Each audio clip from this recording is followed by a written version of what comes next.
फिरत लाज कछु करे नहीं जाई, मरनु ठानी मन राचेसी, उपाय प्रगटेसी तुरत उज रुचिर ऋतुराजा, कुसुमित नव तरु राजी विराजा। लौट जाने से लज्जा मालूम होती है और करते कुछ बनता नहीं। आखिर मन में रमने का निश्चय करके उसने उपाय रचा। तुरंत ही सुंदर ऋतुराज बसंत को प्रकट किया। फूल नए नए वृक्षों की कतारें सुशोभित हो गई। वन उपवन पापी का ताड़का, परम सुभग सब दिशा विभागा, जहाँ तहाँ जनु मुगत अनुरागा, देखी मोह हूँ मन मन सीज जागा। वन उपवन बावली तालाब और सब दिशाओं के भाग परम सुंदर हो गए। जहाँ तहाँ मानो प्रेम उमड़ रहा है, जिसे देखकर मरे मनों में भी कामदेव जाग उठा। छंद जा गई मनोभाव मुँह मन, बंद सुभाग ताना परे कही, शीतल सुगंध सुमत मारुत मदन अनल सखा सही।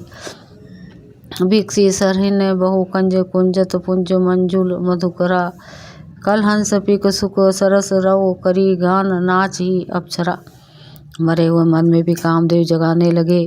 वन की सुंदरता कहीं नहीं जा सकती। काम रूपे अग्नि का सच्चा मित्र शीतल मंद सुगंधित पवन चलने लगा। सरोवर में अनेकों कमल खिल गए, जिन पर सुंदर भूरों के समूह गुजार करने लगे। राजहंस कोयल और तोते रसीली बोली बोलने लगे और अप्सराएं गा गा कर नाचने लगी। दोहा। सकल कला करी कोटि विधि, हरेऊ सेन समेत, चली नाचल समाधि शिव को पेऊ हृदय निखेत। कामदेव अपनी सेना सहित करोड़ों प्रकार की सब कलाएं और उपाय करके हार गया, पर शिवजी की अचल समाधि न डिगी। तब कामदेव क्रोधित हो उठा। देखी रसाल बीटप पर साखा, तेई पर चढ़े मदनु मन राख माखा। सुमन चाप निज सर संधाने, अति रिस ताके सवन लगी ताने। आम के वृक्ष की एक सुंदर डाली देखकर मन में क्रोध सा भरा हुआ कामदेव उस पर चढ़ गया। उसने पुष्प धनुष पर अपने 5 बाण चढ़ाए और अत्यंत क्रोध से लक्ष्य की ओर ताक कर उन्हें कान तक तान लिया। छाड़े विषम विशिख उर लागे, छुटी समाधि शंभु तब जागे। भई इस मन क्षोभु विशेषी, नयन उघारी सकल दिश देखी। कामदेव ने तीक्ष्ण 5 बाण छोड़े जो शिवजी के हृदय में लगे। तब उनकी समाधि टूट गई और वे जाग गए। ईश्वर शिवजी के मन में बहुत शोम हुआ। उन्होंने आंखें खोलकर सब ओर देखा। सौरभ पल्लव मदनु बिलोका, भयु कोपो कंपे उतरे लोका। तब शिव तीसर नयन उघारा, चितवत कामु भयु जरी छारा। जब आम के पत्तों में छिपे हुए कामदेव को देखा तो उन्हें बड़ा क्रोध हुआ, जिससे तीनों लोग कांप उठे। तब शिवजी ने तीसरा नेत्र खोला। उनके देखते ही कामदेव जलकर भस्म हो गया। हाहाकार भयु जग भारी, डर पे सुर भय असुर सुखारी। समुझे काम सुखु सोचे, भोगी नए अकंटक साधक जोगी। जगत में बड़ा हाहाकार मच गया। देवता डर गए, दैत्य सुखी हुए। भोगी लोग काम सुख को याद करके चिंता करने लगे और साधक योगी निष्कंटक हो गए। चंद जोगी अकंटक भई पति गति, सुनत रति मूर्छित भई। रोदती मदती बहु भांति, करुणा करती शंकर पाई गई। अति प्रेम करी बिनती विविध बेती, जोरी कर सम्मुख रही प्रभु। आशुतोष कृपाल शिव अबला, निरखी बोले सही। योगी निष्कंटक हो गए। कामदेव की स्त्री रति अपने पति की यह दशा सुनते ही मूर्छित हो गई। रोती चिल्लाती और भांति भांति से करुणा करती हुई वो शिव जी के पास गई। अत्यंत प्रेम के साथ अनेकों प्रकार से विनती करके हाथ जोड़कर सामने खड़ी हो गई।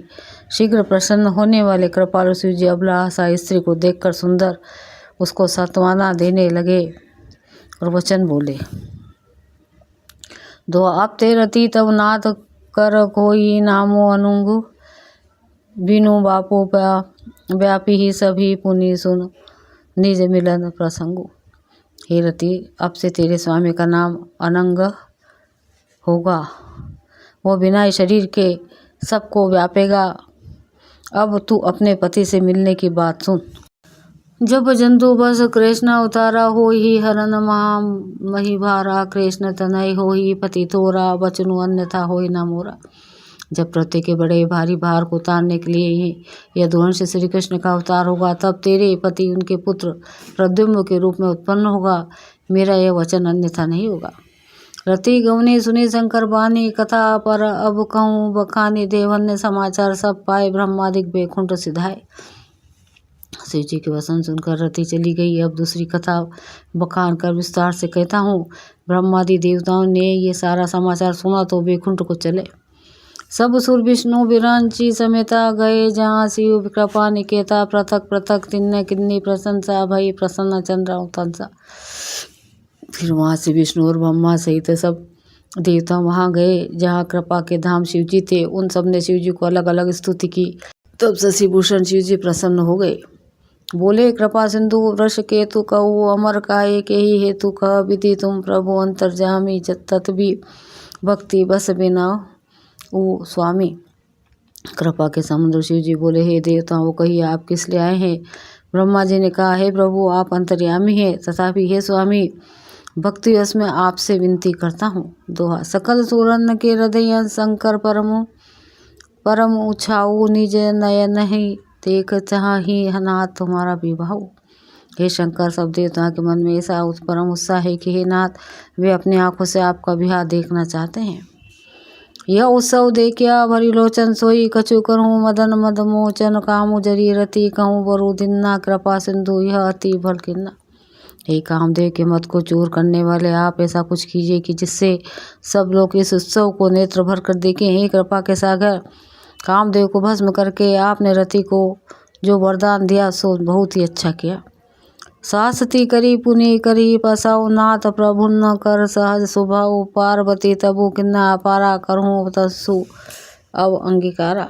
हे नाथ श्रेष्ठ स्वामियों का यह सहज स्वभाव है कि वे पहले दंड देकर फिर कृपा किया करते हैं।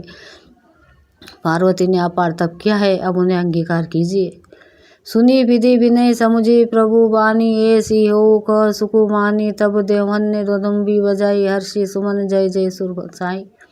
ब्रह्मा जी की प्रार्थना सुनकर और प्रभु श्री रामचंद्र जी के वचनों को याद करके शिव जी ने प्रसन्नतापूर्वक कहा, ऐसा ही हो। सब तब देवता ने नगाड़े बजाए, फूलों की वर्षा करके जय हो देवता के स्वामी की जय हो ऐसा कहने लगे।